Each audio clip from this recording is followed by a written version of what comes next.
Kitab 1 Korintus.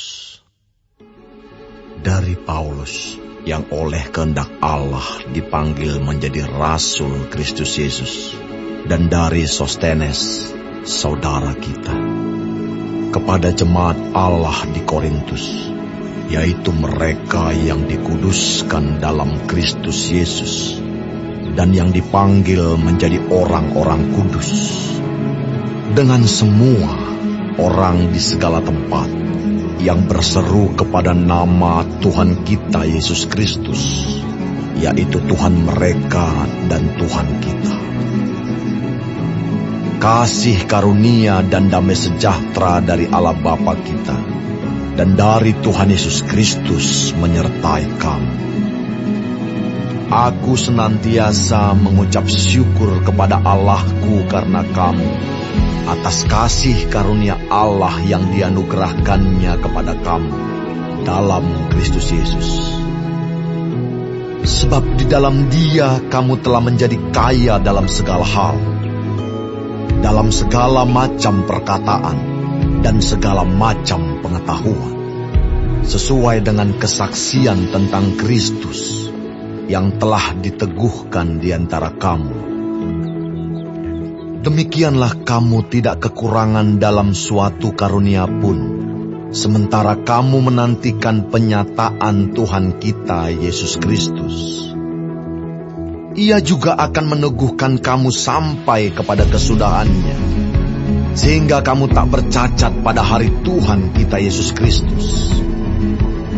Allah yang memanggil kamu kepada persekutuan dengan anaknya, Yesus Kristus, Tuhan kita, adalah setia.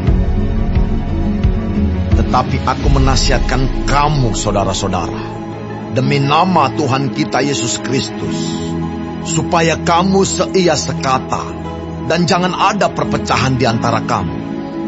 Tetapi sebaliknya supaya kamu erat bersatu dan sehati sepikir. Sebab saudara-saudaraku, aku telah diberitahukan oleh orang-orang dari keluarga Chloe tentang kamu, bahwa ada perselisihan di antara kamu. Yang aku maksudkan ialah bahwa kamu masing-masing berkata, aku dari golongan Paulus, atau aku dari golongan Apolos, atau aku dari golongan Kefas, atau aku dari golongan Kristus. Adakah Kristus terbagi-bagi? Adakah Paulus disalibkan karena kamu? Atau adakah kamu dibaptis dalam nama Paulus? Aku mengucap syukur bahwa tidak ada seorang pun juga di antara kamu yang aku baptis selain Krispus dan Gaius, sehingga tidak ada orang yang dapat mengatakan bahwa kamu dibaptis dalam namaku. Juga keluarga Stefanus, aku yang membaptisnya. Kecuali mereka aku tidak tahu, entahkah ada lagi orang yang aku baptis. Sebab Kristus mengutus aku bukan untuk membaptis, tetapi untuk memberitakan Injil. Dan itu pun bukan dengan hikmat perkataan, supaya salib Kristus jangan menjadi sia-sia. Sebab pemberitaan tentang salib memang adalah kebodohan bagi mereka yang akan binasa. Tetapi bagi kita yang diselamatkan, pemberitaan itu adalah kekuatan Allah. Karena ada tertulis, aku akan membinasakan hikmat orang-orang berhikmat, dan kearifan orang-orang bijak akan kulenyapkan. Di manakah orang yang berhikmat? Di manakah ahli Taurat? Di manakah pembantah dari dunia ini? Bukankah Allah telah membuat hikmat dunia ini menjadi kebodohan? Oleh karena dunia, dalam hikmat Allah, tidak mengenal Allah oleh hikmatnya, maka Allah berkenan menyelamatkan mereka yang percaya oleh kebodohan pemberitaan Injil. Orang-orang Yahudi menghendaki tanda, dan orang-orang Yunani mencari hikmat. Tetapi kami memberitakan Kristus yang disalibkan. Untuk orang-orang Yahudi suatu batu sandungan, dan untuk orang-orang bukan Yahudi suatu kebodohan. Tetapi untuk mereka yang dipanggil, baik orang Yahudi maupun orang bukan Yahudi, Kristus adalah kekuatan Allah dan hikmat Allah. Sebab yang bodoh dari Allah lebih besar hikmatnya daripada manusia, dan yang lemah dari Allah lebih kuat daripada manusia. Ingat saja saudara-saudara, bagaimana keadaan kamu ketika kamu dipanggil. Menurut ukuran manusia tidak banyak orang yang bijak, tidak banyak orang yang berpengaruh, tidak banyak orang yang terpandang. Tetapi apa yang bodoh bagi dunia, dipilih Allah untuk memalukan orang-orang yang berhikmat. Dan apa yang lemah bagi dunia, dipilih Allah untuk memalukan apa yang kuat. Dan apa yang tidak terpandang dan yang hina bagi dunia, dipilih Allah. Bahkan apa yang tidak berarti, dipilih Allah untuk meniadakan apa yang berarti. Supaya jangan ada seorang manusia pun yang memegahkan diri di hadapan Allah. Tetapi oleh Dia, kamu berada dalam Kristus Yesus, yang oleh Allah telah menjadi hikmat bagi kita. Ia membenarkan dan menguduskan dan menebus kita. Karena itu seperti ada tertulis, barang siapa yang bermegah, hendaklah ia bermegah di dalam Tuhan.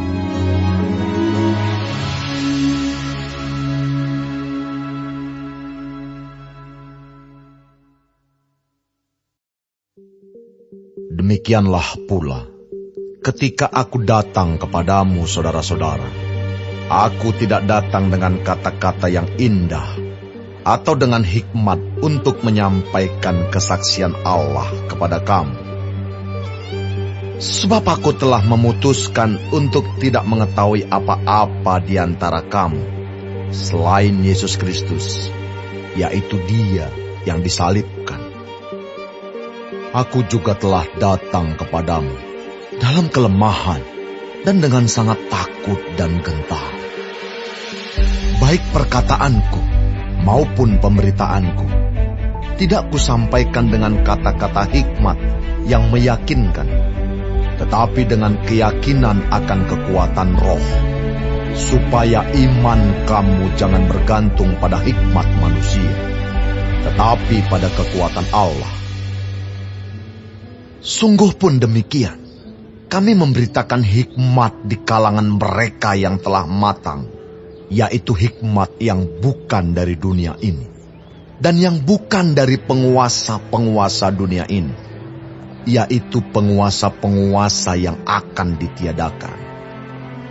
Tetapi yang kami beritakan ialah hikmat Allah yang tersembunyi dan rahasia, yang sebelum dunia dijadikan, telah disediakan Allah bagi kemuliaan kita. Tidak ada dari penguasa dunia ini yang mengenalnya. Sebab kalau sekiranya mereka mengenalnya, mereka tidak menyalibkan Tuhan yang mulia.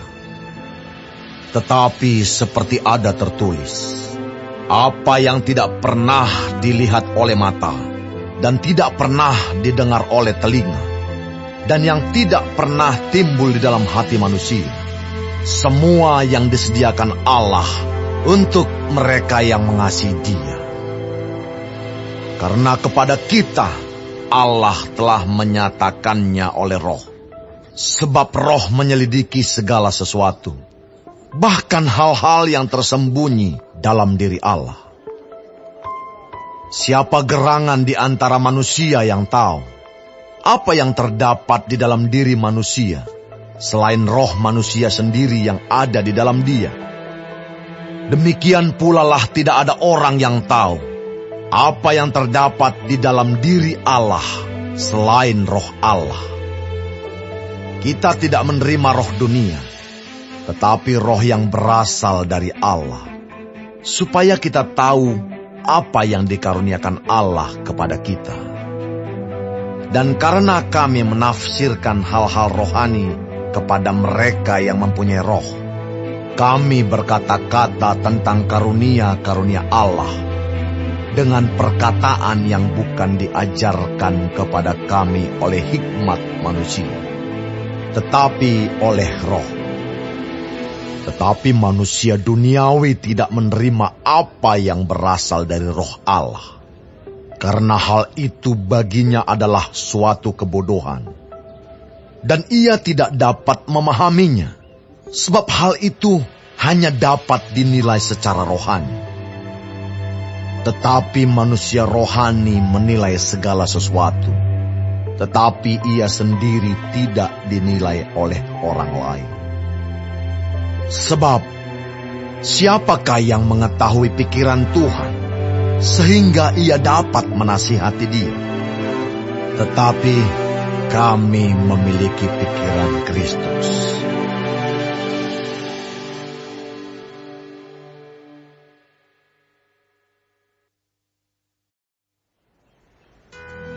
Dan aku, saudara-saudara, pada waktu itu tidak dapat berbicara dengan kamu seperti dengan manusia rohani, tetapi hanya dengan manusia duniawi yang belum dewasa dalam Kristus. Susulah yang kuberikan kepadamu, bukanlah makanan keras, sebab kamu belum dapat menerimanya. Dan sekarang pun kamu belum dapat menerimanya, karena kamu masih manusia duniawi. Sebab jika di antara kamu ada iri hati dan perselisihan, bukankah hal itu menunjukkan bahwa kamu manusia duniawi dan bahwa kamu hidup secara manusiawi? Karena jika yang seorang berkata, "Aku dari golongan Paulus," dan yang lain berkata, "Aku dari golongan Apolos," bukankah hal itu menunjukkan bahwa kamu manusia duniawi yang bukan rohani? Jadi, apakah Apolos, apakah Paulus, pelayan-pelayan Tuhan yang olehnya kamu menjadi percaya, masing-masing menurut jalan yang diberikan Tuhan kepadanya? Aku menanam, Apolos menyiram, tetapi Allah yang memberi pertumbuhan. Karena itu, yang penting bukanlah yang menanam atau yang menyiram, melainkan Allah yang memberi pertumbuhan. Baik yang menanam maupun yang menyiram adalah sama, dan masing-masing akan menerima upahnya sesuai dengan pekerjaannya sendiri. Karena kami adalah kawan sekerja Allah. Kamu adalah ladang Allah, bangunan Allah. Sesuai dengan kasih karunia Allah yang dianugerahkan kepadaku, aku sebagai seorang ahli bangunan yang cakap telah meletakkan dasar, dan orang lain membangun terus di atasnya. Tetapi tiap-tiap orang harus memperhatikan bagaimana ia harus membangun di atasnya. Karena tidak ada seorang pun yang dapat meletakkan dasar lain daripada dasar yang telah diletakkan, yaitu Yesus Kristus. Entahkah orang membangun di atas dasar ini dengan emas, perak, batu permata, kayu, rumput kering atau jerami, sekali kelak pekerjaan masing-masing orang akan nampak. Karena hari Tuhan akan menyatakannya, sebab ia akan nampak dengan api, dan bagaimana pekerjaan masing-masing orang akan diuji oleh api itu. Jika pekerjaan yang dibangun seseorang tahan uji, ia akan mendapat upah. Jika pekerjaannya terbakar, ia akan menderita kerugian, tetapi ia sendiri akan diselamatkan, tetapi seperti dari dalam api. Tidak tahukah kamu bahwa kamu adalah bait Allah dan bahwa Roh Allah diam di dalam kamu. Jika ada orang yang membinasakan bait Allah, maka Allah akan membinasakan dia. Sebab bait Allah adalah kudus, dan bait Allah itu ialah kamu. Janganlah ada orang yang menipu dirinya sendiri. Jika ada di antara kamu yang menyangka dirinya berhikmat menurut dunia ini, biarlah ia menjadi bodoh, supaya ia berhikmat. Karena hikmat dunia ini adalah kebodohan bagi Allah. Sebab ada tertulis, ia yang menangkap orang berhikmat dalam kecerdikannya. Dan di tempat lain, Tuhan mengetahui rancangan-rancangan orang berhikmat. Sesungguhnya semuanya sia-sia belaka. Karena itu, janganlah ada orang yang memegahkan dirinya atas manusia, sebab segala sesuatu adalah milikmu. Baik Paulus, Apolos, maupun Kefas, baik dunia, hidup maupun mati, baik waktu sekarang maupun waktu yang akan datang, semuanya kamu punya. Tetapi kamu adalah milik Kristus, dan Kristus adalah milik Allah.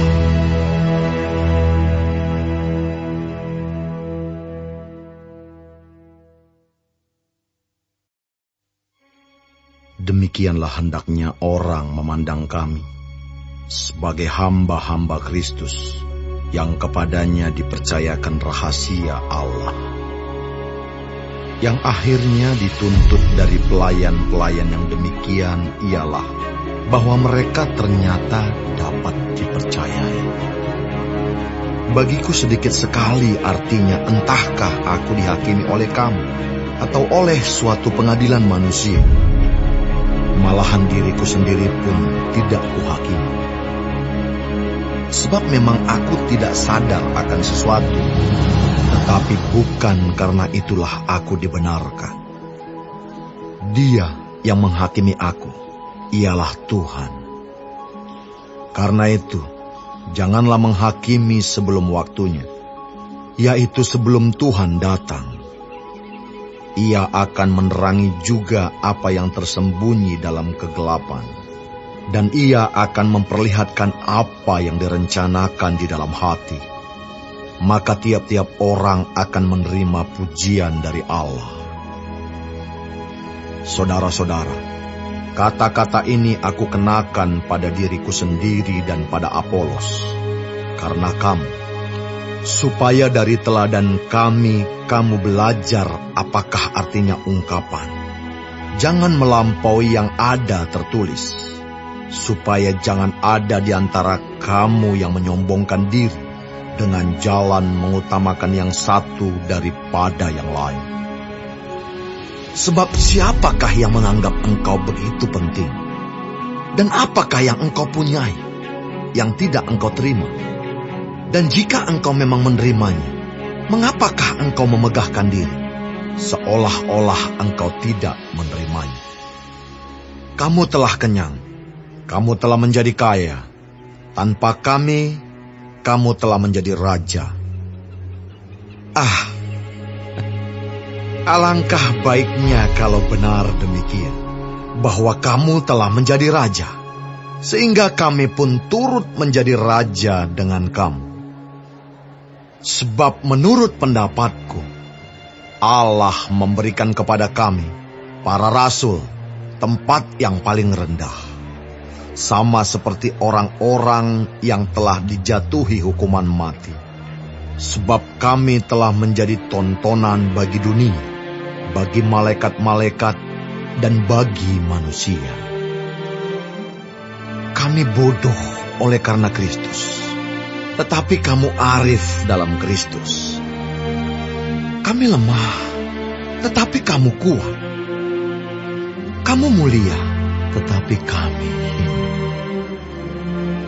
Sampai pada saat ini kami lapar, haus, telanjang, dipukul, dan hidup mengembara. Kami melakukan pekerjaan tangan yang berat. Kalau kami dimaki, kami memberkati. Kalau kami dianiaya, kami sabar. Kalau kami difitnah, kami tetap menjawab dengan ramah. Kami telah menjadi sama dengan sampah dunia, sama dengan kotoran dari segala sesuatu, sampai pada saat ini. Hal ini kutuliskan, bukan untuk memalukan kamu, tetapi untuk menegur kamu sebagai anak-anakku yang kukasihi. Sebab sekalipun kamu mempunyai beribu-ribu pendidik dalam Kristus, kamu tidak mempunyai banyak bapa. Karena akulah yang dalam Kristus Yesus telah menjadi bapamu oleh Injil yang kuberitakan kepadamu. Sebab itu aku menasihatkan kamu, turutilah teladanku. Justru itulah sebabnya aku mengirimkan kepadamu Timotius, yang adalah anakku yang kekasih dan yang setia dalam Tuhan. Ia akan memperingatkan kamu akan hidup yang kuturuti dalam Kristus Yesus, seperti yang kuajarkan di mana-mana dalam setiap jemaat. Tetapi ada beberapa orang yang menjadi sombong, karena mereka menyangka bahwa aku tidak akan datang lagi kepadamu. Tetapi aku akan segera datang kepadamu, kalau Tuhan menghendakinya. Maka aku akan tahu, bukan tentang perkataan orang-orang yang sombong itu, tetapi tentang kekuatan mereka. Sebab kerajaan Allah bukan terdiri dari perkataan, tetapi dari kuasa. Apakah yang kamu kehendaki? Haruskah aku datang kepadamu dengan cambuk atau dengan kasih dan dengan hati yang lemah lembut?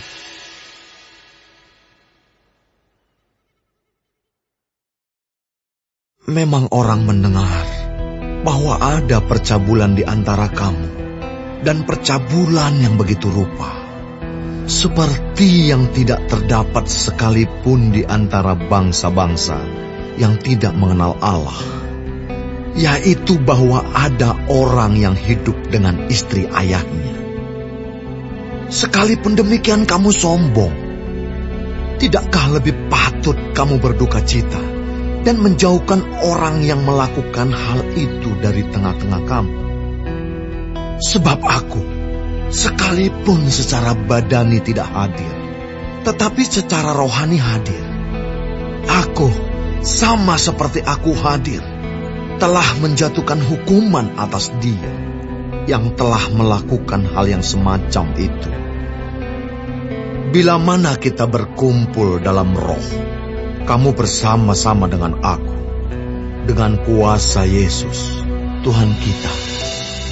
Orang itu harus kita serahkan dalam nama Tuhan Yesus kepada iblis, sehingga binasa tubuhnya, agar rohnya diselamatkan pada hari Tuhan. Kemegahanmu tidak baik. Tidak tahukah kamu bahwa sedikit ragi mengkamiri seluruh adonan? Buanglah ragi yang lama itu, supaya kamu menjadi adonan yang baru. Sebab kamu memang tidak beragi. Sebab anak domba Paskah kita juga telah disembelih, yaitu Kristus. Karena itu, marilah kita berpesta, bukan dengan ragi yang lama, bukan pula dengan ragi keburukan dan kejahatan, tetapi dengan roti yang tidak beragi, yaitu kemurnian dan kebenaran. Dalam suratku telah kutuliskan kepadamu, supaya kamu jangan bergaul dengan orang-orang cabul. Yang aku maksudkan bukanlah dengan semua orang cabul pada umumnya dari dunia ini, atau dengan semua orang kikir dan penipu, atau dengan semua penyembah berhala. Karena jika demikian, kamu harus meninggalkan dunia ini. Tetapi yang kutuliskan kepada kamu ialah, supaya kamu jangan bergaul dengan orang yang sekalipun menyebut dirinya saudara adalah orang cabul, kikir, penyembah berhala, pemfitnah, pemabuk, atau penipu. Dengan orang yang demikian, janganlah kamu sekali-kali makan bersama-sama. Sebab dengan wewenang apakah aku menghakimi mereka yang berada di luar jemaat?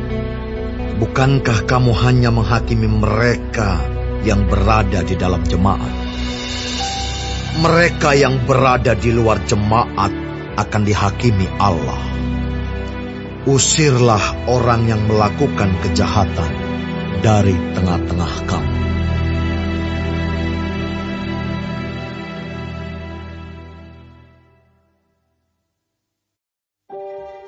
Apakah ada seorang di antara kamu yang jika berselisih dengan orang lain, berani mencari keadilan pada orang-orang yang tidak benar, dan bukan pada orang-orang kudus? Atau tidak tahukah kamu bahwa orang-orang kudus akan menghakimi dunia? Dan jika penghakiman dunia berada dalam tangan kamu, tidakkah kamu sanggup untuk mengurus perkara-perkara yang tidak berarti? Tidak tahukah kamu bahwa kita akan menghakimi malaikat-malaikat? Jadi apalagi perkara-perkara biasa dalam hidup kita sehari-hari. Sekalipun demikian, jika kamu harus mengurus perkara-perkara biasa, kamu menyerahkan urusan itu kepada mereka yang tidak berarti dalam jemaat. Hal ini kukatakan untuk memalukan kamu. Tidak adakah seorang di antara kamu yang berhikmat, yang dapat mengurus perkara-perkara dari saudara-saudaranya? Adakah saudara yang satu mencari keadilan terhadap saudara yang lain, dan justru pada orang-orang yang tidak percaya? Adanya saja perkara di antara kamu yang seorang terhadap yang lain telah merupakan kekalahan bagi kamu. Mengapa kamu tidak lebih suka menderita ketidakadilan? Mengapakah kamu tidak lebih suka dirugikan? Tetapi kamu sendiri melakukan ketidakadilan, dan kamu sendiri mendatangkan kerugian. Dan hal itu kamu buat terhadap saudara-saudaramu. Atau tidak tahukah kamu bahwa orang-orang yang tidak adil tidak akan mendapat bagian dalam kerajaan Allah? Janganlah sesat. Orang cabul, penyembah berhala, orang berzina, banci, orang pemburit, pencuri, orang kikir, pemabuk, pemfitnah, dan penipu tidak akan mendapat bagian dalam kerajaan Allah. Dan beberapa orang di antara kamu demikianlah dahulu. Tetapi kamu telah memberi dirimu disucikan. Kamu telah dikuduskan. Kamu telah dibenarkan dalam nama Tuhan Yesus Kristus dan dalam roh Allah kita. Segala sesuatu halal bagiku, tetapi bukan semuanya berguna. Segala sesuatu halal bagiku, tetapi aku tidak membiarkan diriku diperhamba oleh suatu apapun. Makanan adalah untuk perut, dan perut untuk makanan. Tetapi kedua-duanya akan dibinasakan Allah. Tetapi tubuh bukanlah untuk percabulan, melainkan untuk Tuhan, dan Tuhan untuk tubuh. Allah yang membangkitkan Tuhan akan membangkitkan kita juga oleh kuasa-Nya. Tidak tahukah kamu bahwa tubuhmu adalah anggota Kristus? Akan kuambilkah anggota Kristus untuk menyerahkannya kepada percabulan? Sekali-kali tidak. Atau tidak tahukah kamu bahwa siapa yang mengikatkan dirinya pada perempuan cabul menjadi satu tubuh dengan dia? Sebab demikianlah kata Nas, keduanya akan menjadi satu daging. Tetapi siapa yang mengikatkan dirinya pada Tuhan menjadi satu roh dengan dia. Jauhkanlah dirimu dari percabulan. Setiap dosa lain yang dilakukan manusia terjadi di luar dirinya. Tetapi orang yang melakukan percabulan berdosa terhadap dirinya sendiri. Atau tidak tahukah kamu bahwa tubuhmu adalah bait Roh Kudus yang diam di dalam kamu, Roh Kudus yang kamu peroleh dari Allah, dan bahwa kamu bukan milik kamu sendiri? Sebab kamu telah dibeli dan harganya telah lunas dibayar. Karena itu, muliakanlah Allah dengan tubuhmu.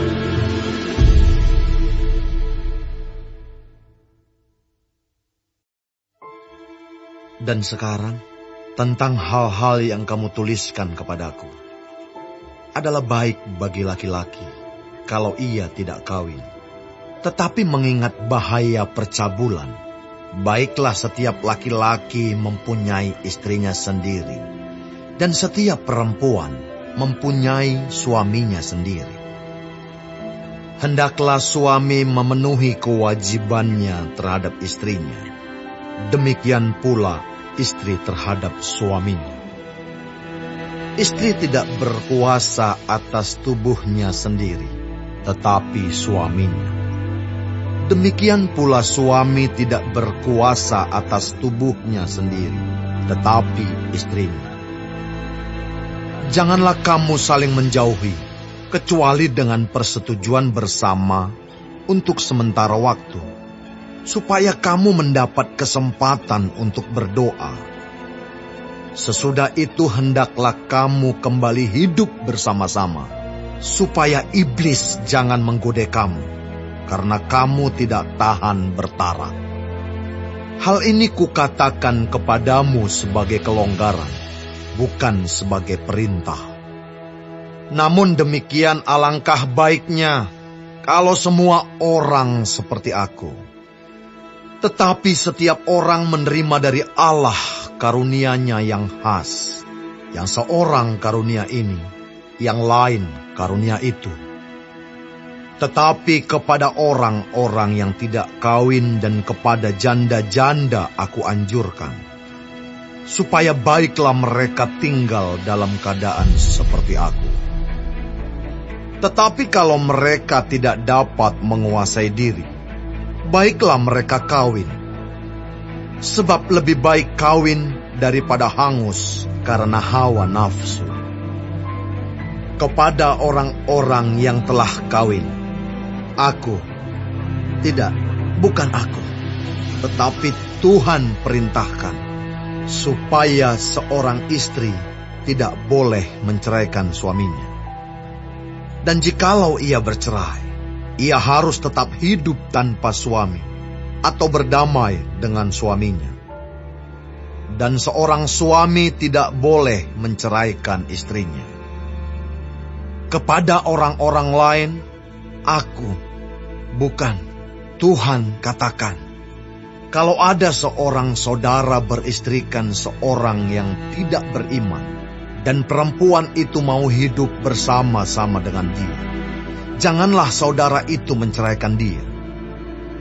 Dan kalau ada seorang istri bersuamikan seorang yang tidak beriman, dan laki-laki itu mau hidup bersama-sama dengan dia, janganlah ia menceraikan laki-laki itu.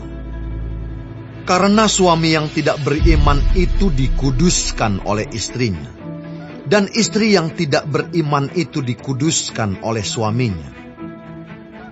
Andai kata tidak demikian, niscaya anak-anakmu adalah anak cemar, tetapi sekarang mereka adalah anak-anak kudus. Tetapi kalau orang yang tidak beriman itu mau bercerai, biarlah ia bercerai. Dalam hal yang demikian, saudara atau saudari tidak terikat. Tetapi Allah memanggil kamu untuk hidup dalam damai sejahtera. Sebab bagaimanakah engkau mengetahui, hai istri, apakah engkau tidak akan menyelamatkan suamimu? Atau bagaimanakah engkau mengetahui, hai suami, apakah engkau tidak akan menyelamatkan istrimu? Selanjutnya, hendaklah tiap-tiap orang tetap hidup seperti yang telah ditentukan Tuhan baginya, dan dalam keadaan seperti waktu ia dipanggil Allah. Inilah ketetapan yang kuberikan kepada semua jemaat. Kalau seorang dipanggil dalam keadaan bersunat, janganlah ia berusaha meniadakan tanda-tanda sunat itu. Dan kalau seorang dipanggil dalam keadaan tidak bersunat, janganlah ia mau bersunat. Sebab bersunat atau tidak bersunat tidak penting. Yang penting ialah mentaati hukum-hukum Allah. Baiklah tiap-tiap orang tinggal dalam keadaan seperti waktu ia dipanggil Allah. Adakah engkau hamba waktu engkau dipanggil? Itu tidak apa-apa. Tetapi jikalau engkau mendapat kesempatan untuk dibebaskan, pergunakanlah kesempatan itu. Sebab seorang hamba yang dipanggil oleh Tuhan dalam pelayanannya adalah orang bebas, milik Tuhan. Demikian pula, orang bebas yang dipanggil Kristus adalah hambanya. Kamu telah dibeli dan harganya telah lunas dibayar. Karena itu janganlah kamu menjadi hamba manusia. Saudara-saudara, hendaklah tiap-tiap orang tinggal di hadapan Allah dalam keadaan seperti pada waktu ia dipanggil. Sekarang tentang para gadis. Untuk mereka aku tidak mendapat perintah dari Tuhan. Tetapi aku memberikan pendapatku sebagai seorang yang dapat dipercayai karena rahmat yang diterimanya dari Allah. Aku berpendapat bahwa mengingat waktu darurat sekarang adalah baik bagi manusia untuk tetap dalam keadaannya. Adakah engkau terikat pada seorang perempuan? Janganlah engkau mengusahakan perceraian. Adakah engkau tidak terikat pada seorang perempuan? Janganlah engkau mencari seorang. Tetapi kalau engkau kawin, engkau tidak berdosa. Dan kalau seorang gadis kawin, ia tidak berbuat dosa. Tetapi orang-orang yang demikian akan ditimpa kesusahan badan, dan aku mau menghindarkan kamu dari kesusahan itu. Saudara-saudara, inilah yang kumaksudkan, yaitu waktu telah singkat. Karena itu, dalam waktu yang masih sisa ini, orang-orang yang beristri harus berlaku seolah-olah mereka tidak beristri. Dan orang-orang yang menangis seolah-olah tidak menangis. Dan orang-orang yang bergembira seolah-olah tidak bergembira. Dan orang-orang yang membeli seolah-olah tidak memiliki apa yang mereka beli. Pendeknya, orang-orang yang mempergunakan barang-barang duniawi seolah-olah sama sekali tidak mempergunakannya. Sebab dunia seperti yang kita kenal sekarang akan berlalu. Aku ingin supaya kamu hidup tanpa kekhawatiran. Orang yang tidak beristri memusatkan perhatiannya pada perkara Tuhan, bagaimana Tuhan berkenan kepadanya. Orang yang beristri memusatkan perhatiannya pada perkara duniawi, bagaimana ia dapat menyenangkan istrinya, dan dengan demikian perhatiannya terbagi-bagi. perempuan yang tidak bersuami dan anak-anak gadis memusatkan perhatian mereka pada perkara Tuhan, supaya tubuh dan jiwa mereka kudus. Tetapi perempuan yang bersuami memusatkan perhatiannya pada perkara duniawi, bagaimana ia dapat menyenangkan suaminya. Semuanya ini kukatakan untuk kepentingan kamu sendiri, bukan untuk menghalang-halangi kamu dalam kebebasan kamu, tetapi sebaliknya, supaya kamu melakukan apa yang benar dan baik, dan melayani Tuhan tanpa gangguan. Tetapi jikalau seorang menyangka bahwa ia tidak berlaku wajar terhadap gadisnya, jika gadisnya itu telah bertambah tua, dan ia benar-benar merasa bahwa mereka harus kawin, baiklah mereka kawin kalau ia menghendakinya. Hal itu bukan dosa. Tetapi kalau ada seorang yang tidak dipaksa untuk berbuat demikian, benar-benar yakin dalam hatinya dan benar-benar menguasai kemauannya, telah mengambil keputusan untuk tidak kawin dengan gadisnya, ia berbuat baik. Jadi orang yang kawin dengan gadisnya berbuat baik, dan orang yang tidak kawin dengan gadisnya berbuat lebih baik. Istri terikat selama suaminya hidup. Kalau suaminya telah meninggal, ia bebas untuk kawin dengan siapa saja yang dikehendakinya, asal orang itu adalah seorang yang percaya. Tetapi menurut pendapatku, ia lebih berbahagia kalau ia tetap tinggal dalam keadaannya. Dan aku berpendapat bahwa aku juga mempunyai Roh Allah.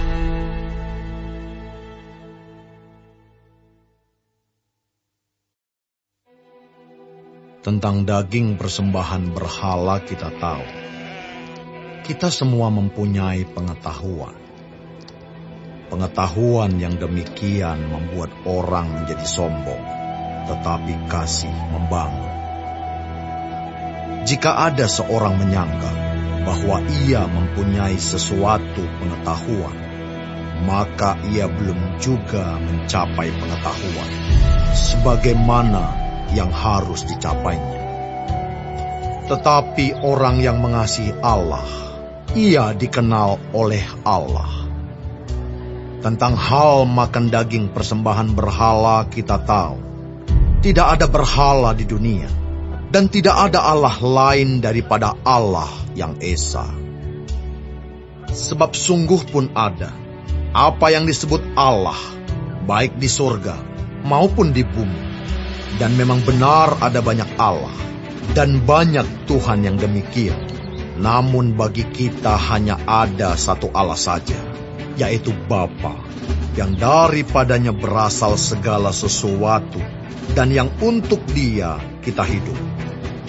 Dan satu Tuhan saja, yaitu Yesus Kristus, yang olehnya segala sesuatu telah dijadikan, dan yang karena Dia kita hidup. Tetapi bukan semua orang yang mempunyai pengetahuan itu. Ada orang yang karena masih terus terikat pada berhala-berhala, makan daging itu sebagai daging persembahan berhala. Dan oleh karena hati nurani mereka lemah, hati nurani mereka itu dinodai olehnya. Makanan tidak membawa kita lebih dekat kepada Allah. Kita tidak rugi apa-apa kalau tidak kita makan, dan kita tidak untung apa-apa kalau kita makan. Tetapi jagalah supaya kebebasanmu ini jangan menjadi batu sandungan bagi mereka yang lemah. Karena apabila orang melihat engkau yang mempunyai pengetahuan sedang duduk makan di dalam kuil berhala, bukankah orang yang lemah hati nuraninya itu dikuatkan untuk makan daging persembahan berhala? Dengan jalan demikian, orang yang lemah, yaitu saudaramu, yang untuknya Kristus telah mati, menjadi binasa karena pengetahuan. Jika engkau secara demikian berdosa terhadap saudara-saudaramu dan melukai hati nurani mereka yang lemah, engkau pada hakikatnya berdosa terhadap Kristus.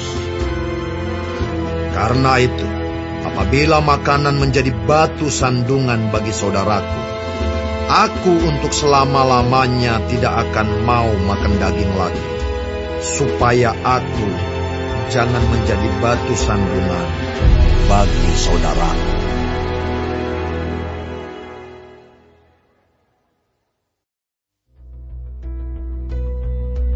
Bukankah aku rasul?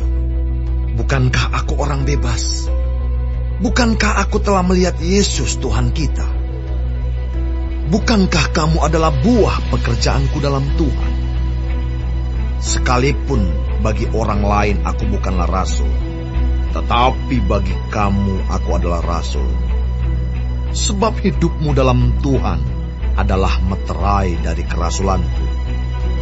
Inilah pembelaanku terhadap mereka yang mengkritik aku. Tidakkah kami mempunyai hak untuk makan dan minum? Tidakkah kami mempunyai hak untuk membawa seorang istri Kristen dalam perjalanan kami, seperti yang dilakukan rasul-rasul lain dan saudara-saudara Tuhan dan Kefas? Atau hanya aku dan Barnabas sajakah yang tidak mempunyai hak untuk dibebaskan dari pekerjaan tangan? Siapakah yang pernah turut dalam peperangan atas biayanya sendiri? Siapakah yang menanami kebun anggur dan tidak memakan buahnya? Atau siapakah yang menggembalakan kawanan domba dan yang tidak minum susu domba itu? Apa yang kukatakan ini bukanlah hanya pikiran manusia saja. Bukankah hukum Taurat juga berkata-kata demikian? Sebab dalam hukum Musa ada tertulis, janganlah engkau memberangus mulut lembu yang sedang mengirik. Lembukah yang Allah perhatikan? Atau kitakah yang ia maksudkan? Ya, untuk kitalah hal ini ditulis, yaitu pembajak harus membajak dalam pengharapan, dan pengirik harus mengirik dalam pengharapan untuk memperoleh bagiannya. Jadi, jika kami telah menaburkan benih rohani bagi kamu, berlebih-lebihankah kalau kami menuai hasil duniawi daripada kamu? Kalau orang lain mempunyai hak untuk mengharapkan hal itu daripada kamu, bukankah kami mempunyai hak yang lebih besar? Tetapi kami tidak mempergunakan hak itu. Sebaliknya, kami menanggung segala sesuatu, supaya jangan kami mengadakan rintangan bagi pemberitaan Injil Kristus. Tidak tahukah kamu bahwa mereka yang melayani dalam tempat kudus mendapat penghidupannya dari tempat kudus itu, dan bahwa mereka yang melayani mezbah mendapat bahagian mereka dari mezbah itu? Demikian pula Tuhan telah menetapkan bahwa mereka yang memberitakan Injil harus hidup dari pemberitaan Injil itu. Tetapi aku tidak pernah mempergunakan satupun dari hak-hak itu. Aku tidak menulis semuanya ini, supaya aku pun diperlakukan juga demikian. Sebab aku lebih suka mati daripada... Sungguh, kemegahanku tidak dapat ditiadakan siapapun juga. Karena jika aku memberitakan Injil, aku tidak mempunyai alasan untuk memegahkan diri, sebab itu adalah keharusan bagiku. Celakalah aku jika aku tidak memberitakan Injil. Kalau andai kata aku melakukannya menurut kehendakku sendiri, memang aku berhak menerima upah. tetapi karena aku melakukannya bukan menurut kehendakku sendiri. Pemberitaan itu adalah tugas penyelenggaraan yang ditanggungkan kepadaku. Kalau demikian, apakah upahku? Upahku ialah ini, bahwa aku boleh memberitakan Injil tanpa upah, dan bahwa aku tidak mempergunakan hakku sebagai pemberita Injil. Sungguh pun aku bebas terhadap semua orang.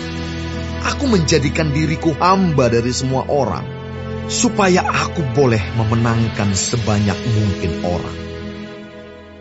Demikianlah bagi orang Yahudi. Aku menjadi seperti orang Yahudi, supaya aku memenangkan orang-orang Yahudi. Bagi orang-orang yang hidup di bawah hukum Taurat, aku menjadi seperti orang yang hidup di bawah hukum Taurat. Sekalipun aku sendiri tidak hidup di bawah hukum Taurat, supaya aku dapat memenangkan mereka yang hidup di bawah hukum Taurat. Bagi orang-orang yang tidak hidup di bawah hukum Taurat, aku menjadi seperti orang yang tidak hidup di bawah hukum Taurat.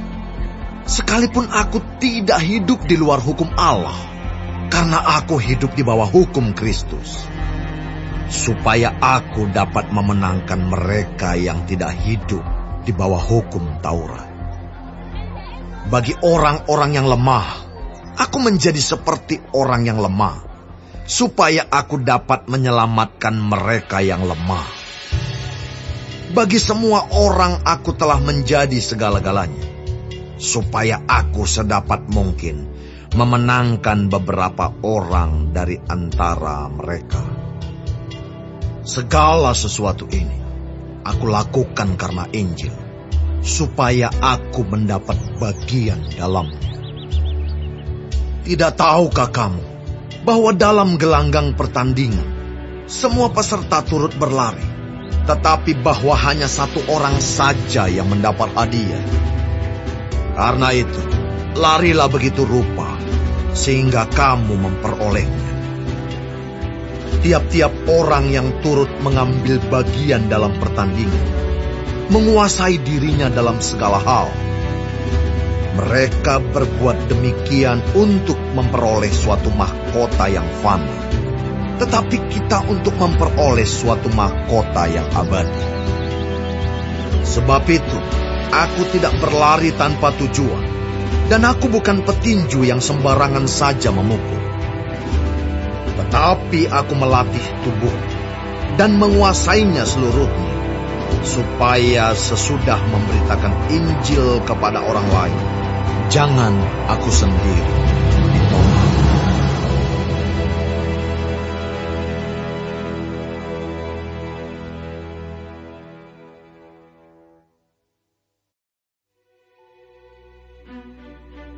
Aku mau supaya kamu mengetahui, saudara-saudara, bahwa nenek moyang kita semua berada di bawah perlindungan awan, dan bahwa mereka semua telah melintasi laut.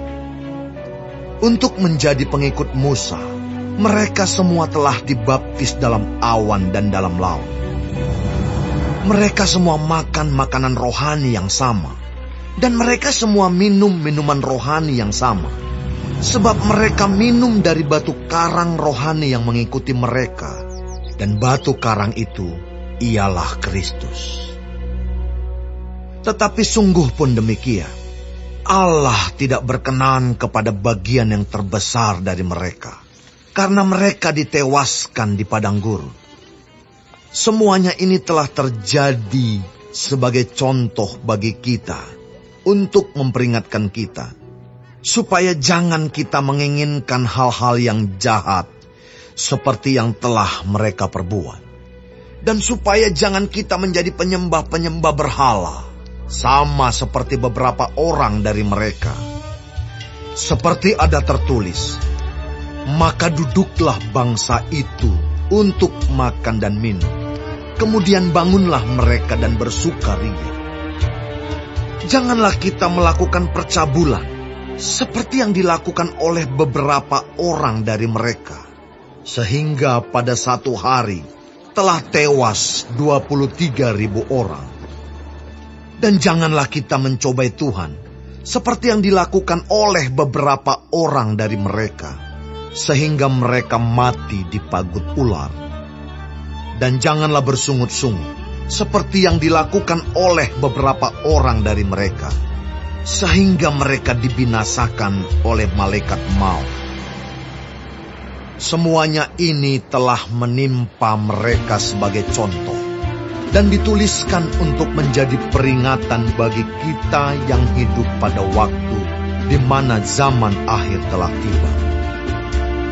Sebab itu siapa yang menyangka bahwa ia teguh berdiri, hati-hatilah supaya ia jangan jatuh. Pencobaan-pencobaan yang kamu alami ialah pencobaan-pencobaan biasa yang tidak melebihi kekuatan manusia. Sebab Allah setia, dan karena itu Ia tidak akan membiarkan kamu dicobai melampaui kekuatanmu. Pada waktu kamu dicobai, Ia akan memberikan kepadamu jalan keluar, sehingga kamu dapat menanggungnya. Karena itu, saudara-saudaraku yang kekasih, jauhilah penyembahan berhala. Aku berbicara kepadamu sebagai orang-orang yang bijaksana. Pertimbangkanlah sendiri apa yang aku katakan. Bukankah cawan pengucapan syukur yang atasnya kita ucapkan syukur adalah persekutuan dengan darah Kristus? Bukankah roti yang kita pecah-pecahkan adalah persekutuan dengan tubuh Kristus? Karena roti adalah satu, maka kita, sekalipun banyak, adalah satu tubuh. Karena kita semua mendapat bagian dalam roti yang satu itu. Perhatikanlah bangsa Israel menurut daging.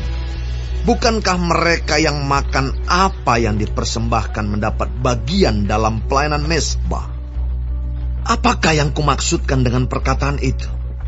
Bahwa persembahan berhala adalah sesuatu? Atau bahwa berhala adalah sesuatu? Bukan. Apa yang kumaksudkan ialah bahwa persembahan mereka adalah persembahan kepada roh-roh jahat, bukan kepada Allah. Dan aku tidak mau bahwa kamu bersekutu dengan roh-roh jahat. Kamu tidak dapat minum dari cawan Tuhan dan juga dari cawan roh-roh jahat. Kamu tidak dapat mendapat bagian dalam perjamuan Tuhan dan juga dalam perjamuan roh-roh jahat. Atau maukah kita membangkitkan cemburu Tuhan? Apakah kita lebih kuat daripada Dia? Segala sesuatu diperbolehkan, benar, tetapi bukan segala sesuatu berguna. Jangan seorang pun yang mencari keuntungannya sendiri, tetapi hendaklah tiap-tiap orang mencari keuntungan orang lain. Kamu boleh makan segala sesuatu yang dijual di pasar daging, tanpa mengadakan pemeriksaan karena keberatan-keberatan hati nurani. Karena bumi serta segala isinya adalah milik Tuhan. Kalau kamu diundang makan oleh seorang yang tidak percaya, dan undangan itu kamu terima, makanlah apa saja yang dihidangkan kepadamu, tanpa mengadakan pemeriksaan karena keberatan-keberatan hati nurani. Tetapi kalau seorang berkata kepadamu, itu persembahan berhala, janganlah engkau memakannya, oleh karena dia yang mengatakan hal itu kepadamu, dan karena keberatan-keberatan hati nurani.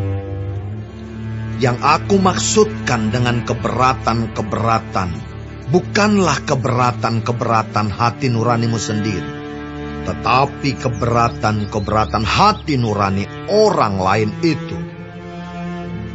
Mungkin ada orang yang berkata, mengapa kebebasanku harus ditentukan oleh keberatan-keberatan hati nurani orang lain?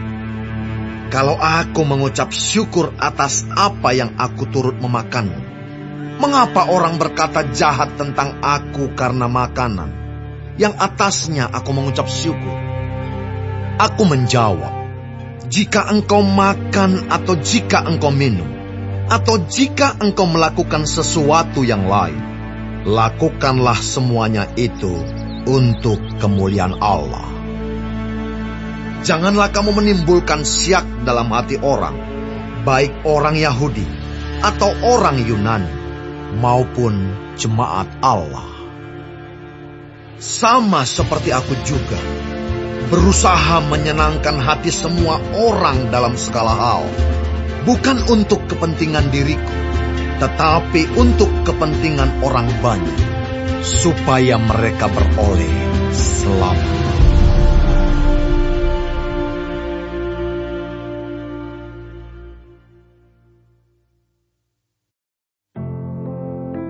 Jadilah pengikutku, sama seperti aku juga menjadi pengikut Kristus. Aku harus memuji kamu, sebab dalam segala sesuatu, kamu tetap mengingat akan aku, dan teguh berpegang pada ajaran yang kuteruskan kepadamu. Tetapi aku mau, supaya kamu mengetahui hal ini, yaitu kepala dari tiap-tiap laki-laki ialah Kristus. Kepala dari perempuan ialah laki-laki, dan kepala dari Kristus ialah Allah. Tiap-tiap laki-laki yang berdoa atau bernubuat dengan kepala yang bertudung, menghina kepalanya. Tetapi tiap-tiap perempuan yang berdoa atau bernubuat dengan kepala yang tidak bertudung, menghina kepalanya, sebab ia sama dengan perempuan yang dicukur rambutnya. Sebab jika perempuan tidak mau menudungi kepalanya, maka haruslah ia juga menggunting rambutnya. Tetapi jika bagi perempuan adalah penghinaan bahwa rambutnya digunting atau dicukur, maka haruslah ia menudungi kepalanya. Sebab laki-laki tidak perlu menudungi kepalanya. Ia menyinarkan gambaran dan kemuliaan Allah, tetapi perempuan menyinarkan kemuliaan laki-laki. Sebab laki-laki tidak berasal dari perempuan, tetapi perempuan berasal dari laki-laki. Dan laki-laki tidak diciptakan karena perempuan, tetapi perempuan diciptakan karena laki-laki. Sebab itu, perempuan harus memakai tanda wibawa di kepalanya, oleh karena para malaikat. Namun demikian, dalam Tuhan tidak ada perempuan tanpa laki-laki, dan tidak ada laki-laki tanpa perempuan. Sebab sama seperti perempuan berasal dari laki-laki, demikian pula laki-laki dilahirkan oleh perempuan, dan segala sesuatu berasal dari Allah. Pertimbangkanlah sendiri, patutkah perempuan berdoa kepada Allah dengan kepala yang tidak bertudung? Bukankah alam sendiri menyatakan kepadamu bahwa adalah kehinaan bagi laki-laki jika ia berambut panjang, tetapi bahwa adalah kehormatan bagi perempuan jika ia berambut panjang, sebab rambut diberikan kepada perempuan untuk menjadi penudung. Tetapi jika ada orang yang mau membantah, kami maupun jemaat-jemaat Allah tidak mempunyai kebiasaan yang demikian. Dalam peraturan-peraturan yang berikut, aku tidak dapat memuji kamu, sebab pertemuan-pertemuanmu tidak mendatangkan kebaikan, tetapi mendatangkan keburukan. Sebab pertama-tama aku mendengar bahwa apabila kamu berkumpul sebagai jemaat, ada perpecahan di antara kamu, dan hal itu sedikit banyak aku percaya. Sebab di antara kamu harus ada perpecahan, supaya nyata nanti siapakah di antara kamu yang tahan uji. Apabila kamu berkumpul, kamu bukanlah berkumpul untuk makan perjamuan Tuhan. Sebab pada perjamuan itu Tiap-tiap orang memakan dahulu makanannya sendiri, sehingga yang seorang lapar dan yang lain mabuk. Apakah kamu tidak mempunyai rumah sendiri untuk makan dan minum? Atau maukah kamu menghinakan jemaat Allah dan memalukan orang-orang yang tidak mempunyai apa-apa? Apakah yang kukatakan kepada kamu? Memuji kamu. Dalam hal ini, aku tidak memuji. Sebab apa yang telah kuteruskan kepadamu, telah aku terima dari Tuhan, yaitu bahwa Tuhan Yesus, pada malam waktu ia diserahkan, mengambil roti, dan sesudah itu ia mengucap syukur atasnya. Ia memecah-mecahkannya dan berkata, "Inilah tubuhku yang diserahkan bagi kamu. Perbuatlah ini menjadi peringatan akan aku." Demikian juga ia mengambil cawan sesudah makan, lalu berkata, "Cawan ini adalah perjanjian baru yang dimeteraikan oleh darahku. Perbuatlah ini setiap kali kamu meminumnya, menjadi peringatan akan aku. Sebab setiap kali kamu makan roti ini dan minum cawan ini, kamu memberitakan kematian Tuhan sampai ia datang." Jadi barang siapa dengan cara yang tidak layak makan roti atau minum cawan Tuhan, ia berdosa terhadap tubuh dan darah Tuhan. Karena itu, hendaklah tiap-tiap orang menguji dirinya sendiri, dan baru sesudah itu, ia makan roti dan minum dari cawan itu. Karena barang siapa makan dan minum tanpa mengakui tubuh Tuhan, ia mendatangkan hukuman atas dirinya. Sebab itu banyak di antara kamu yang lemah dan sakit, dan tidak sedikit yang meninggal. Kalau kita menguji diri kita sendiri, hukuman tidak menimpa kita.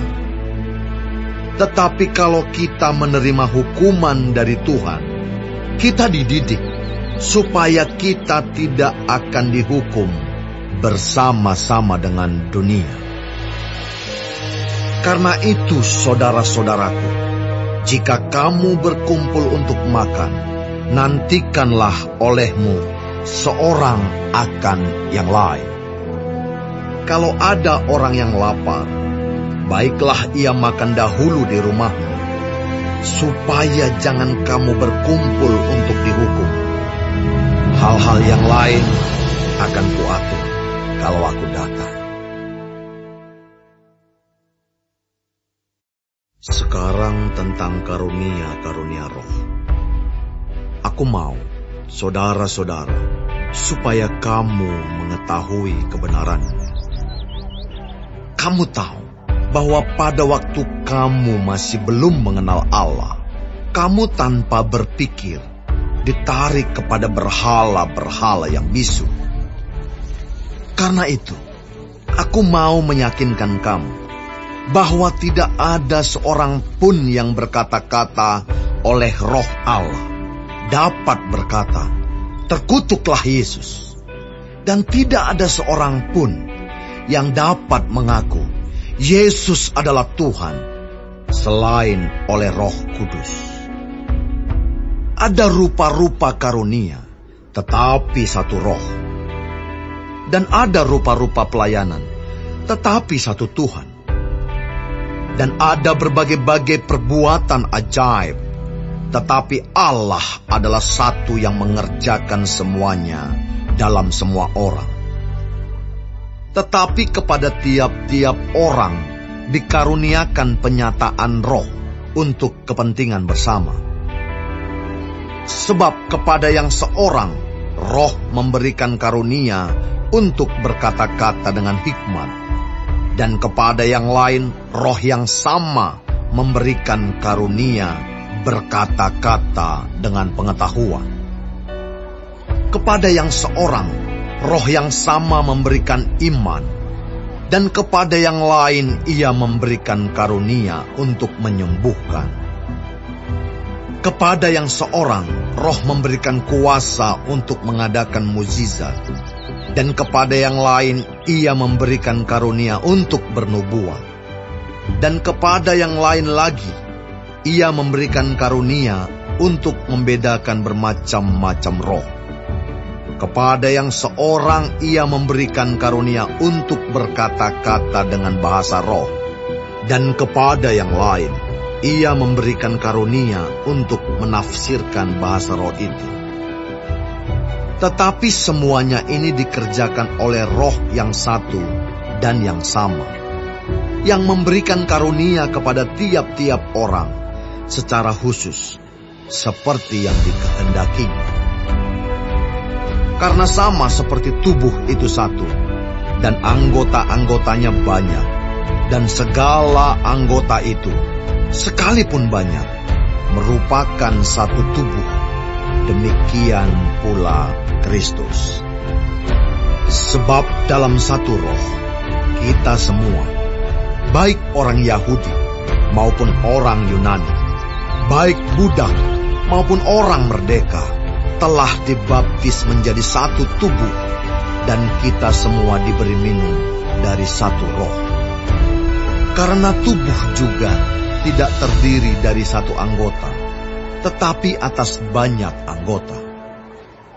Andai kata kaki berkata, "Karena aku bukan tangan, aku tidak termasuk tubuh." Jadi benarkah ia tidak termasuk tubuh? Dan andai kata telinga berkata, "Karena aku bukan mata, aku tidak termasuk tubuh." Jadi benarkah ia tidak termasuk tubuh? Andai kata tubuh seluruhnya adalah mata, di manakah pendengaran? Andai kata seluruhnya adalah telinga, di manakah penciuman? Tetapi Allah telah memberikan kepada anggota, masing-masing secara khusus, suatu tempat pada tubuh, seperti yang dikehendakinya.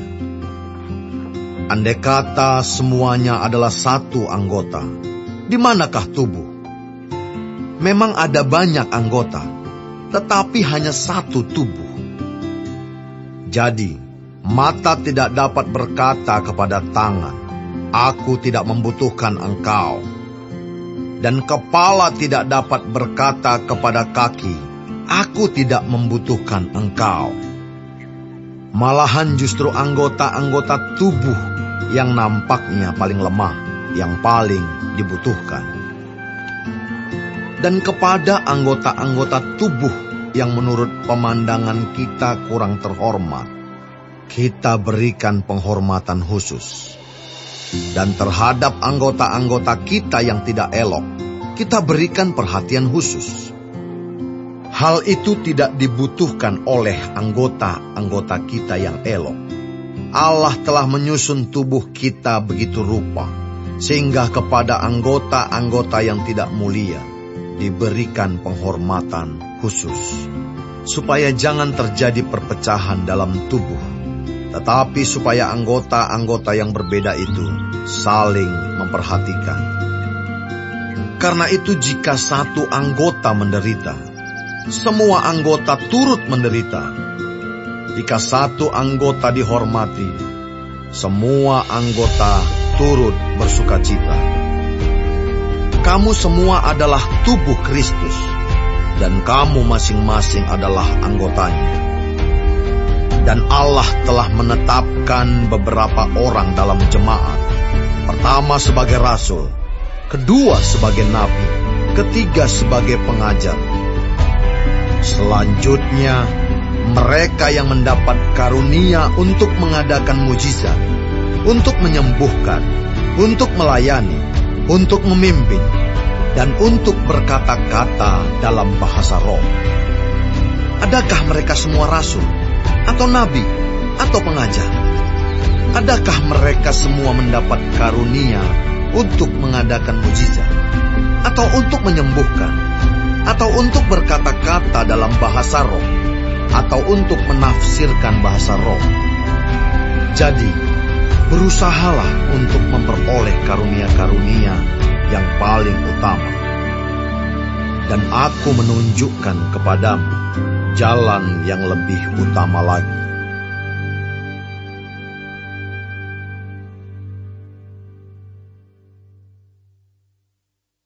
Sekalipun aku dapat berkata-kata dengan semua bahasa manusia dan bahasa malaikat, tetapi jika aku tidak mempunyai kasih, aku sama dengan gong yang berkumandang dan canang yang gemerincing. Sekalipun aku mempunyai karunia untuk bernubuat, dan aku mengetahui segala rahasia dan memiliki seluruh pengetahuan, dan sekalipun aku memiliki iman yang sempurna untuk memindahkan gunung, tetapi jika aku tidak mempunyai kasih, aku sama sekali tidak berguna. Dan sekalipun aku membagi-bagikan segala sesuatu yang ada padaku, bahkan menyerahkan tubuhku untuk dibakar, tetapi jika aku tidak mempunyai kasih, sedikit pun tidak ada faedahnya bagiku. Kasih itu sabar, kasih itu murah hati, ia tidak cemburu, ia tidak memegahkan diri dan tidak sombong. Ia tidak melakukan yang tidak sopan dan tidak mencari keuntungan diri sendiri. Ia tidak pemarah dan tidak menyimpan kesalahan orang lain. Ia tidak bersuka cita karena ketidakadilan, tetapi karena kebenaran. Ia menutupi segala sesuatu, percaya segala sesuatu, mengharapkan segala sesuatu, sabar menanggung segala sesuatu. Kasih tidak berkesudahan, nubuat akan berakhir, bahasa roh akan berhenti, pengetahuan akan lenyap. Sebab pengetahuan kita tidak lengkap dan nubuat kita tidak sempurna. Tetapi jika yang sempurna tiba, maka yang tidak sempurna itu akan lenyap. Ketika aku kanak-kanak, aku berkata-kata seperti kanak-kanak. Aku merasa seperti kanak-kanak. Aku berpikir seperti kanak-kanak. Sekarang sesudah aku menjadi dewasa, aku meninggalkan sifat kanak-kanak itu. Karena sekarang kita melihat dalam cermin suatu gambaran yang samar-samar, tetapi nanti kita akan melihat muka dengan muka. Sekarang aku hanya mengenal dengan tidak sempurna, tetapi nanti aku akan mengenal dengan sempurna, seperti aku sendiri dikenal. Demikianlah tinggal ketiga hal ini, yaitu iman, pengharapan, dan kasih. Dan yang paling besar di antaranya ialah kasih.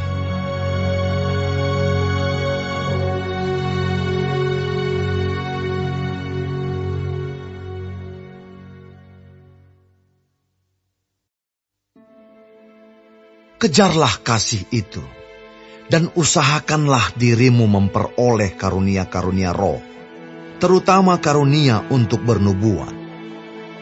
Siapa yang berkata-kata dengan bahasa roh, tidak berkata-kata kepada manusia, tetapi kepada Allah.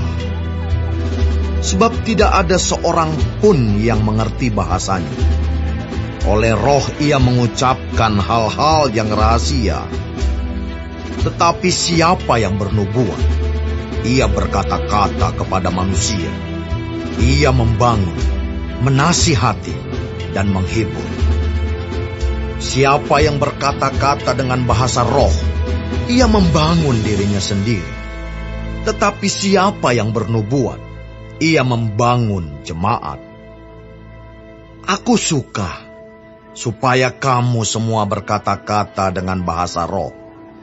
Tetapi lebih daripada itu, supaya kamu bernubuat.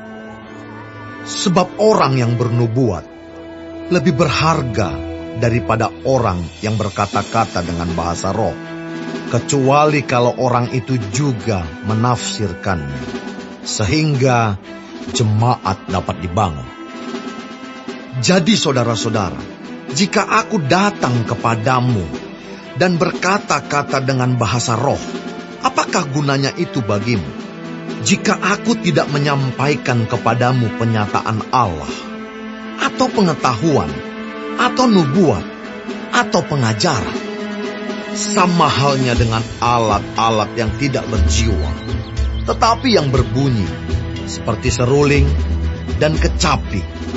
Bagaimanakah orang dapat mengetahui lagu apakah yang dimainkan seruling atau kecapi, kalau keduanya tidak mengeluarkan bunyi yang berbeda? Atau jika nafiri tidak mengeluarkan bunyi yang terang, siapakah yang menyiapkan diri untuk berperang? Demikianlah juga kamu yang berkata-kata dengan bahasa roh. Jika kamu tidak mempergunakan kata-kata yang jelas, bagaimanakah orang dapat mengerti apa yang kamu katakan? Kata-katamu sia-sia saja kamu ucapkan di udara. Ada banyak, entah berapa banyak macam bahasa di dunia. Sekalipun demikian, tidak ada satupun di antaranya yang mempunyai bunyi yang tidak berarti. Tetapi jika aku tidak mengetahui arti bahasa itu, aku menjadi orang asing bagi dia yang mempergunakannya, dan dia orang asing bagiku. Demikian pula dengan kamu. Kamu memang berusaha untuk memperoleh karunia-karunia roh, tetapi lebih daripada itu, hendaklah kamu berusaha mempergunakannya untuk membangun jemaat. Karena itu, siapa yang berkata-kata dengan bahasa roh, ia harus berdoa supaya kepadanya diberikan juga karunia untuk menafsirkannya. Sebab jika aku berdoa dengan bahasa roh, maka rohku lah yang berdoa, tetapi akal budiku tidak turut berdoa. Jadi apakah yang harus kubuat? Aku akan berdoa dengan rohku, tetapi aku akan berdoa juga dengan akal budiku. Aku akan menyanyi dan memuji dengan rohku, tetapi aku akan menyanyi dan memuji juga dengan akal budiku. Sebab jika engkau mengucap syukur dengan rohmu saja, bagaimanakah orang biasa yang hadir sebagai pendengar dapat mengatakan amin atas pengucapan syukurmu? Bukankah ia tidak tahu apa yang engkau katakan? Sebab sekalipun pengucapan syukurmu itu sangat baik, tetapi orang lain tidak dibangun olehnya. Aku mengucap syukur kepada Allah bahwa aku berkata-kata dengan bahasa roh lebih daripada kamu semua. Tetapi dalam pertemuan jemaat, aku lebih suka mengucapkan 5 kata yang dapat dimengerti untuk mengajar orang lain juga, daripada beribu-ribu kata dengan bahasa roh. Saudara-saudara, janganlah sama seperti anak-anak dalam pemikiran. Jadilah anak-anak dalam kejahatan, tetapi orang dewasa dalam pemikiranmu. Dalam hukum Taurat ada tertulis, oleh orang-orang yang mempunyai bahasa lain dan oleh mulut orang-orang asing, aku akan berbicara kepada bangsa ini. Namun demikian mereka tidak akan mendengarkan aku, firman Tuhan. Karena itu, karunia bahasa roh adalah tanda, bukan untuk orang yang beriman, tetapi untuk orang yang tidak beriman. Sedangkan karunia untuk bernubuat adalah tanda, bukan untuk orang yang tidak beriman, tetapi untuk orang yang beriman. Jadi, kalau seluruh jemaat berkumpul bersama-sama, dan tiap-tiap orang berkata-kata dengan bahasa roh, Lalu masuklah orang-orang luar atau orang-orang yang tidak beriman. Tidakkah akan mereka katakan bahwa kamu gila? Tetapi kalau semua bernubuat, lalu masuk orang yang tidak beriman atau orang baru, ia akan diyakinkan oleh semua dan diselidiki oleh semua.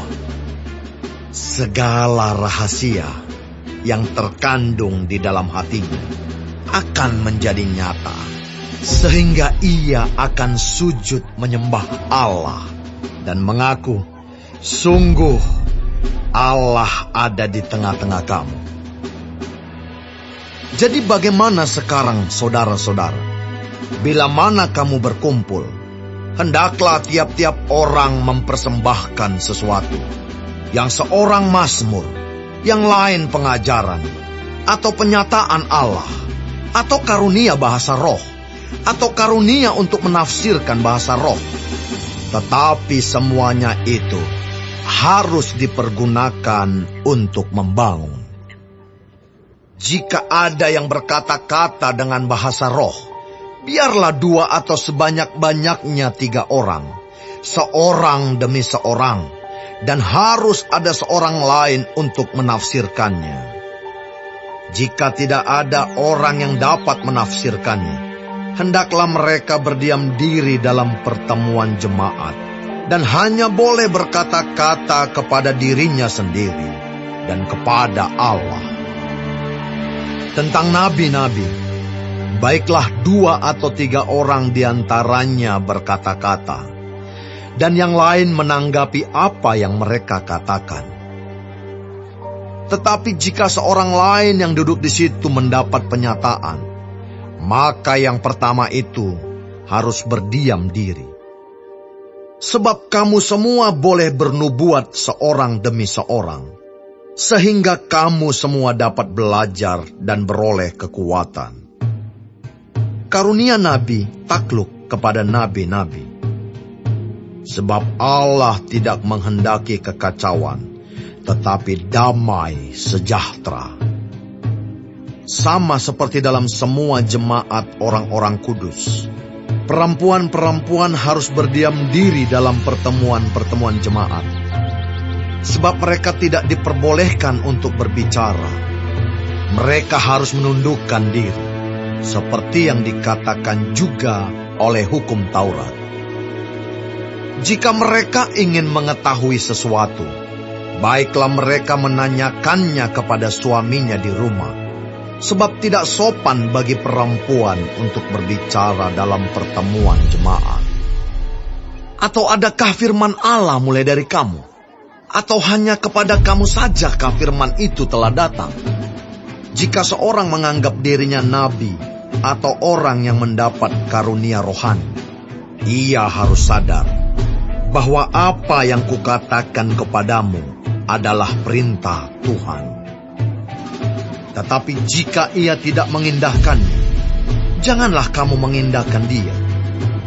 Karena itu, saudara-saudaraku, usahakanlah dirimu untuk memperoleh karunia untuk bernubuat, dan janganlah melarang orang yang berkata-kata dengan bahasa roh.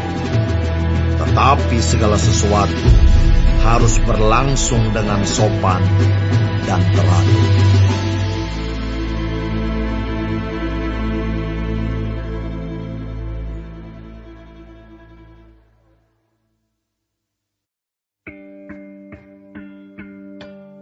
Dan sekarang, saudara-saudara, aku mau mengingatkan kamu kepada Injil yang aku beritakan kepadamu, dan yang kamu terima, dan yang di dalamnya kamu teguh berdiri. Oleh Injil itu kamu diselamatkan, asal kamu teguh berpegang padanya, seperti yang telah kuberitakan kepadamu, kecuali kalau kamu telah sia-sia saja menjadi percaya.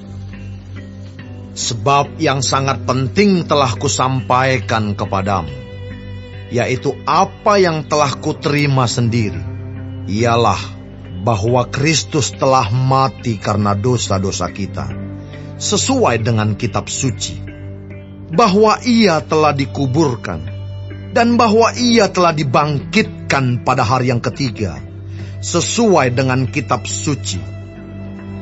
Bahwa ia telah menampakkan diri kepada Kefas, dan kemudian kepada ke-12 muridnya.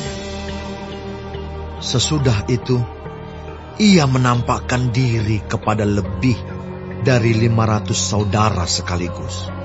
Kebanyakan dari mereka masih hidup sampai sekarang, tetapi beberapa di antaranya telah meninggal. Selanjutnya, ia menampakkan diri kepada Yakobus, kemudian kepada semua rasul. Dan yang paling akhir dari semuanya, ia menampakkan diri juga kepadaku, sama seperti kepada anak yang lahir sebelum waktunya.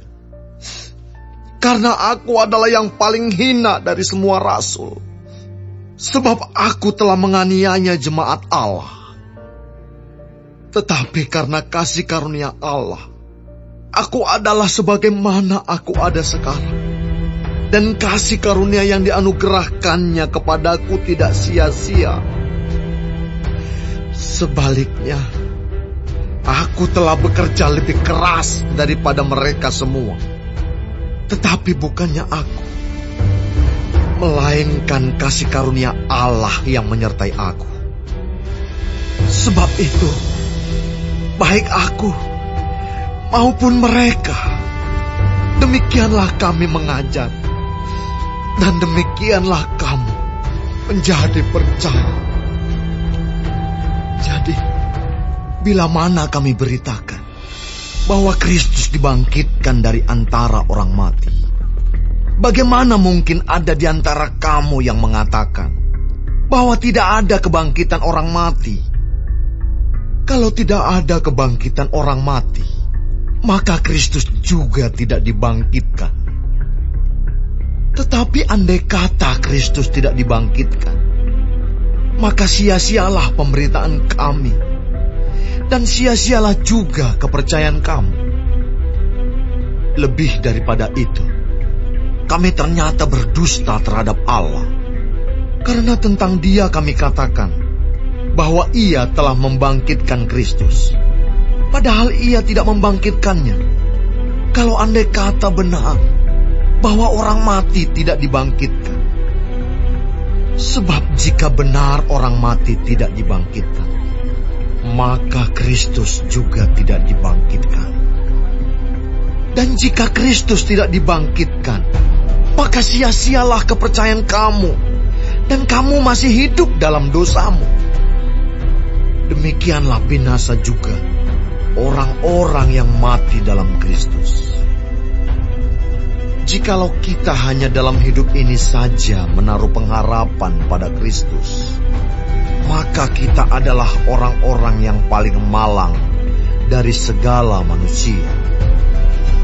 Tetapi yang benar ialah bahwa Kristus telah dibangkitkan dari antara orang mati, sebagai yang sulung dari orang-orang yang telah meninggal.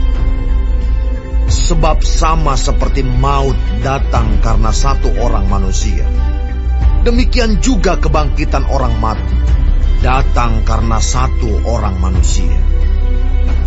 Karena sama seperti semua orang mati dalam persekutuan dengan Adam, demikian pula semua orang akan dihidupkan kembali dalam persekutuan dengan Kristus. Tetapi tiap-tiap orang menurut urutannya, Kristus sebagai buah sulung, sesudah itu mereka yang menjadi miliknya pada waktu kedatangannya.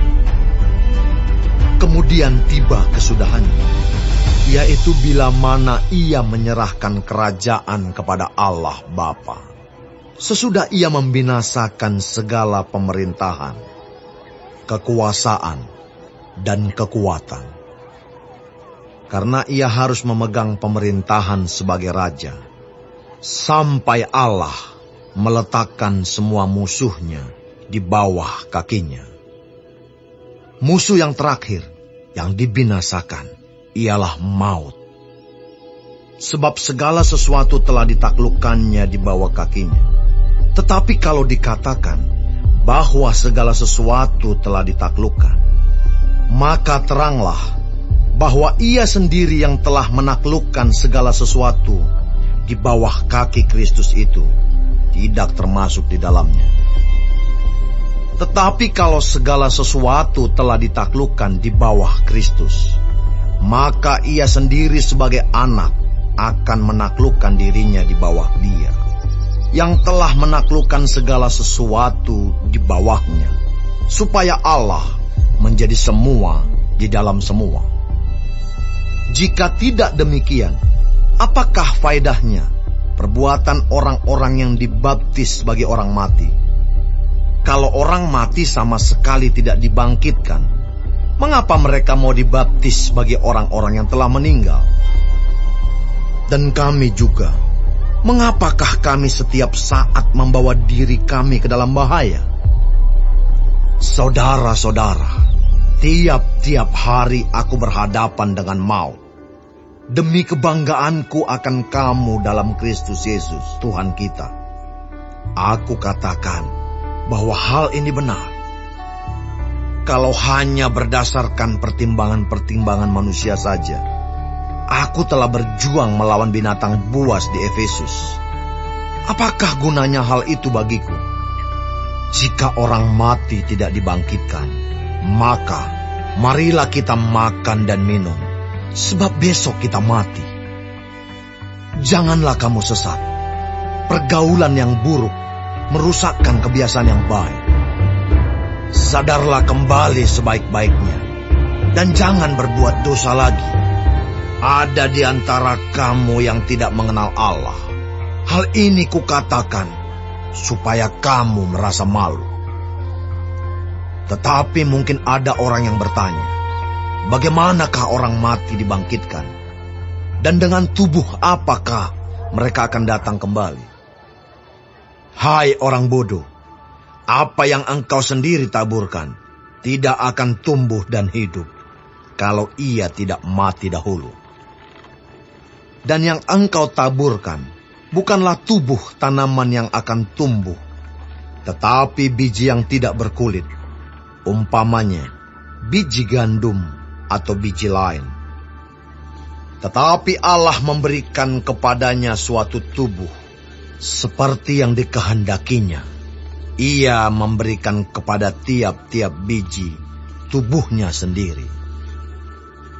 Bukan semua daging sama.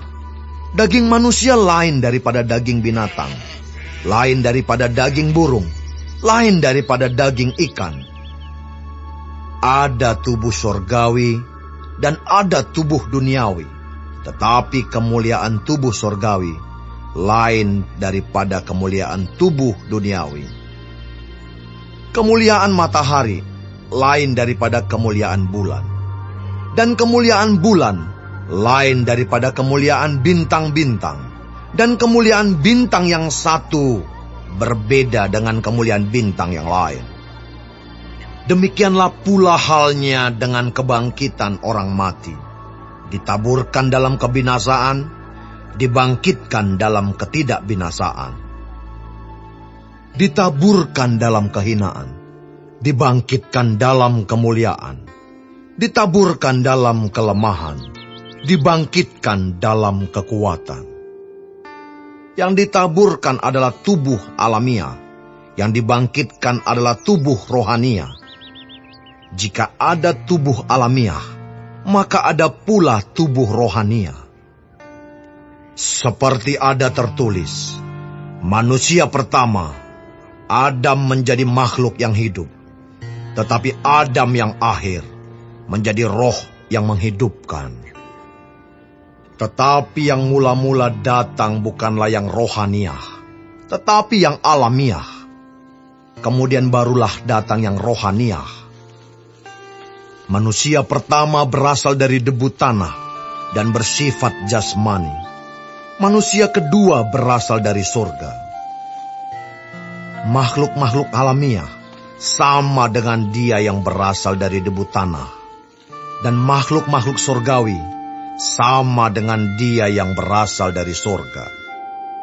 Sama seperti kita, telah memakai rupa dari yang alamiah, demikian pula kita akan memakai rupa dari yang surgawi. Saudara-saudara, inilah yang hendak kukatakan kepadamu, yaitu bahwa daging dan darah tidak mendapat bagian dalam kerajaan Allah, dan bahwa yang binasa tidak mendapat bagian dalam apa yang tidak binasa. Sesungguhnya, aku menyatakan kepadamu suatu rahasia. Kita tidak akan mati semuanya, tetapi kita semuanya akan diubah. Dalam sekejap mata, pada waktu bunyi nafiri yang terakhir. Sebab nafiri akan berbunyi, dan orang-orang mati akan dibangkitkan dalam keadaan yang tidak dapat binasa, dan kita semua akan diubah. Karena yang dapat binasa ini harus mengenakan yang tidak dapat binasa, dan yang dapat mati ini harus mengenakan yang tidak dapat mati. Dan sesudah yang dapat binasa ini mengenakan yang tidak dapat binasa, dan yang dapat mati ini mengenakan yang tidak dapat mati, maka akan genaplah firman Tuhan yang tertulis, maut telah ditelan dalam kemenangan. Hai maut, di manakah kemenanganmu? Hai maut, di manakah sengatmu? Sengat maut ialah dosa, dan kuasa dosa ialah hukum Taurat. Tetapi syukur kepada Allah yang telah memberikan kepada kita kemenangan oleh Yesus Kristus, Tuhan kita. Karena itu, saudara-saudaraku yang kekasih, berdirilah teguh, jangan goyah, dan giatlah selalu dalam pekerjaan Tuhan. Sebab kamu tahu bahwa dalam persekutuan dengan Tuhan, jerih payahmu tidak sia-sia.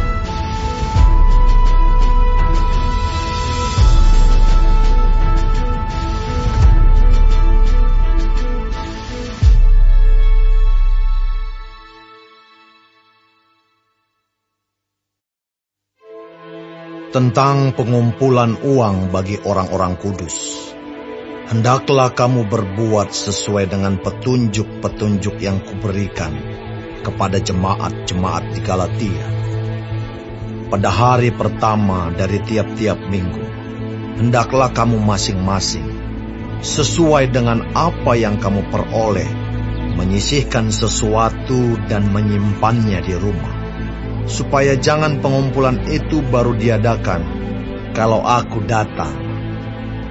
Sesudah aku tiba, aku akan mengutus orang-orang yang kamu anggap layak dengan surat ke Yerusalem untuk menyampaikan pemberianmu. Kalau ternyata penting bahwa aku juga pergi, maka mereka akan pergi bersama-sama dengan aku.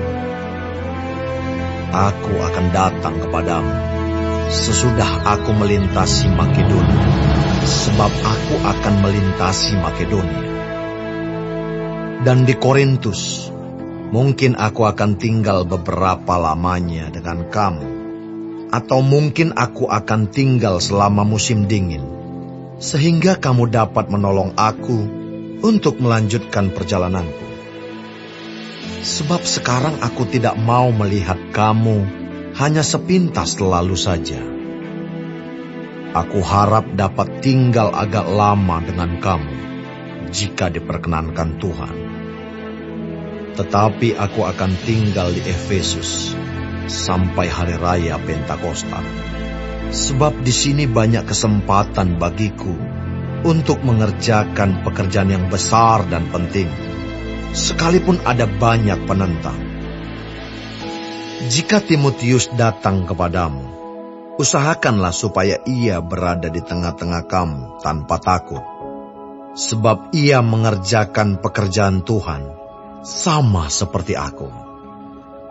Jadi janganlah ada orang yang menganggapnya rendah, tetapi tolonglah dia, supaya ia melanjutkan perjalanannya dengan selamat, agar ia datang kembali kepadaku, sebab aku di sini menunggu kedatangannya bersama-sama dengan saudara-saudara yang lain. Tentang saudara Apolos, telah berulang-ulang aku mendesaknya untuk bersama-sama dengan saudara-saudara lain mengunjungi kamu, tetapi ia sama sekali tidak mau datang sekarang. Kalau ada kesempatan baik nanti, ia akan datang. Berjaga-jagalah, berdirilah dengan teguh dalam iman, bersikaplah sebagai laki-laki, dan tetap kuat. Lakukanlah segala pekerjaanmu dalam kasih. Ada suatu permintaan lagi kepadamu, saudara-saudara. Kamu tahu bahwa Stefanus dan keluarganya adalah orang-orang yang pertama-tama bertobat di Akaya, dan bahwa mereka telah mengabdikan diri kepada pelayanan orang-orang kudus. Karena itu taatilah orang-orang yang demikian, dan setiap orang yang turut bekerja dan berjerih payah. Aku bergembira atas kedatangan Stefanus, Fortunatus, dan Akaikus, karena mereka melengkapi apa yang masih kurang padamu. Karena mereka menyegarkan rohku dan roh kamu. Hargailah orang-orang yang demikian. Salam kepadamu dari jemaat-jemaat di Asia Kecil, Aquila, Priscilla, dan jemaat di rumah mereka menyampaikan berlimpah-limpah salam kepadamu. Salam kepadamu dari saudara-saudara semuanya. Sampaikanlah salam seorang kepada yang lain dengan cium kudus. Dengan tanganku sendiri aku menulis ini. Salam dari Paulus. Siapa yang tidak mengasihi Tuhan, terkutuklah ia. Maranatha. Kasih karunia Tuhan Yesus menyertai kamu.